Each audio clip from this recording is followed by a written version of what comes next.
いやー、なんか英語僕わかんないですけど、なんか、ベリーフェイマスって言って Сайн байцгаана уу? Намайг англи хэлээр ус шиг ярьдаггээ зарлчихгүй да. Арай л хэтрүүлж гэлээ. Би уран бүтээл чөнөлдөө. Телевизэд гошин шогийн нэвтрүүлэг бэлддэг. Хүмүүс надаас их асуудаг юм. Инээд байсал хүн тийм их хэрэгтэй юм уу гэж. Нэрээ инээд хөр хүнд тийм их хэрэгтэй гэж юу гэж бодоод үзэхээр би ч бас сайн тайлбарлаж чадахгүй юм байна. Гэхдээ нэг л зүйлийг би батаа хэлж чадна. Чамайг өнөөдөр нэг удаа л инех юм бол чармай нуцаглаж хийтгэн гэж хатуу анхааруулсан ч хүү ер нь зайлбаргүй инээдэг. Яаж ийгээд л инех шалтгаан заавал гарч ирдэг. Инээд гэдэг тийм л зүйл. Бидний биед үнэхээр хэрэг болдог эсхийг сайн мэдэхгүй. Гэхдээ л инээж баясаж байх сайхан хувь заяаг Бурхан бидэнд харамгүй заяасан гэдгийг мэдэж байна. Би олон жил гошин шогийн нэвтрүүлэг хийсэн болохоор хүнийг инээлгдэг хоёр төрөл байдгийг сайн мэднэ. Тэр талаар одоо цогц тайлбарлаж өгье. Эхнийх нь болохоор хүний үйлдэл хөдөлгөөнийг дуурайх байна. Нэг алдартай жүжигчний төрх байдал үйлдэл хөдөлгөөнийг хагас дутуу дуурайсан болбол хэн ч инехгүй шүү дээ. Харин ч бүр хүмүүсийн дургүй хүч магадгүй. Тэр жүжигчнийг бүр ялгахын аргагүй дуурайлаа гэж саний. Тэглээч гэсэн хүмүүс бас инехгүй л болов. Яагаад гэвэл яг тэр хүнийг хараад байх шиг санагдахаар юу тийм инээдтэй байхад эсрэгээр сонирхолгүй санагдана биз. Тэгээд одоо яахаар энэ хүмүүс инээдэг юм бэ гэж бодож магадгүй.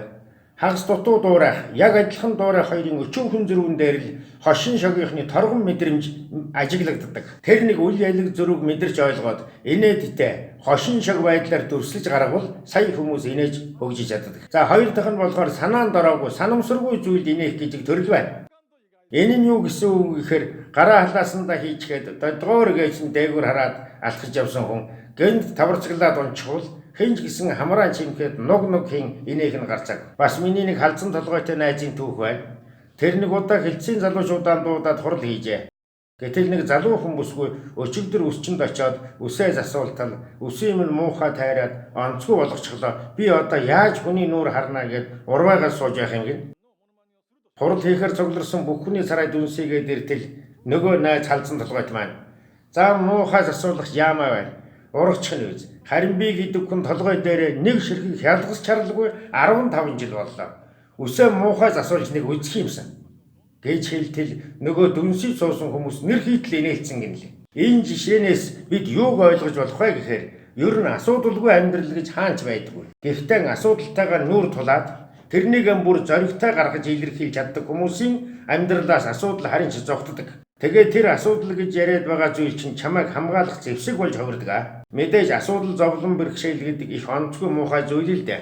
Харин тэрнийг өөрийгөө хамгаалах зэвсэг болгож ашиглаж чадвал асуудал чинь аятайхан зүйл болоод хувирчихна. За тэгэхээр би тэрхүү элдв янзын асуудал тэрнээс үүсдэг онцгүй мэдрэмжүүдийг эргүүлээд инээд баясал хөнхөөн хошигнол болгон хувирах ажил хийдэг гэсэн үг. Манай тэр халзан толгойтой найз ч гэсэн өөрийнхөө асуудлыг инээд хошигнол болгож хувиргаад өөрийгөө хамгаалах зэвсэг болгож ашиглаж чадсан гэсэн үг байна.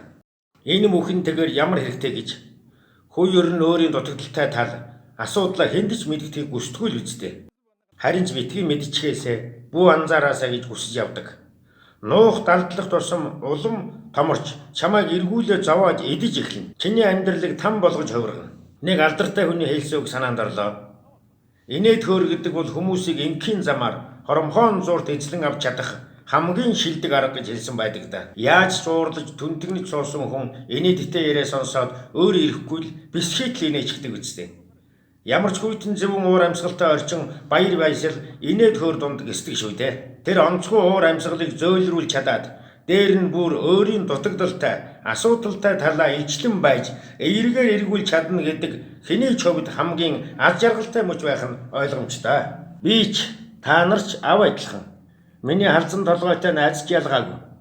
Бид бүхний амьдрал зөндөөн асуудалтай. Амьдралд маань ив ижилхэн хүнд хэцүү зүйлс олон л тохиолддог. Гэхдээ бид тэр бүхнийг харах өнцгөө өөрчилж чадвал амьдрал тэр хэмжээгээр илүү дээр аятайхан болж эхэлнэ. Амьдрал тохиолдсон элдв асуудалтайгаа зоригтой нүүр тулаад инээд хөөр болгон хувиргаж бас дээр нь өөрийгөө өөдөн датах зэвсэг болгож чадвал амьдрал аз жаргалтай бас амттай болно. Мэдээж хэцүү гэдгийг бүгдээрээ мэднэ.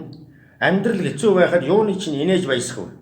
Яг энэ үед бидэнд их хэрэг болдог зүйл бол зориг. Зоригтой байж чадвал асуудалтайгаа нүүр тулж чадна. Зориг гаргаад нүүр тулж чадвал аль нэг газар нь эерэг зүйл инээдхөөр заавал нуугдж байгаа. Яаж ч харахгүй гэсэн байж л байгаа. Яагаад гэвэл Бурхан багш тийм байхаар бүтээсэн юм шүү дээ. Зовлон гуниг байх ч нөгөө талд нь баяр баясгал заавал нуугдж байхаар бүтээсэн. Эндээс гараад биднийг дампуурл хүлээж байж магадгүй. Гэр бүлээсээ салах, эдгэшгүй өвчин тусах хүнч байгаа л байх. Бүгдийнхэн дотор эерэг тал, инээд баясгал заавал ч үгүй байж л байгаа. Бүгдийн асуудал зовлонд биш. Инээд баясгалд урвуулж чаддаг чадaltaй бол. Тийм зоригтой бай. Тийм болохоор би өнөөдөр асуудалтайгаа нүүр тулаад инээд баясгал болгож ялаад гайхалтай амьдралыг бүтээгээрэй гэж хэлэхээр ирсэн юм. Та бүхэнд баярлалаа.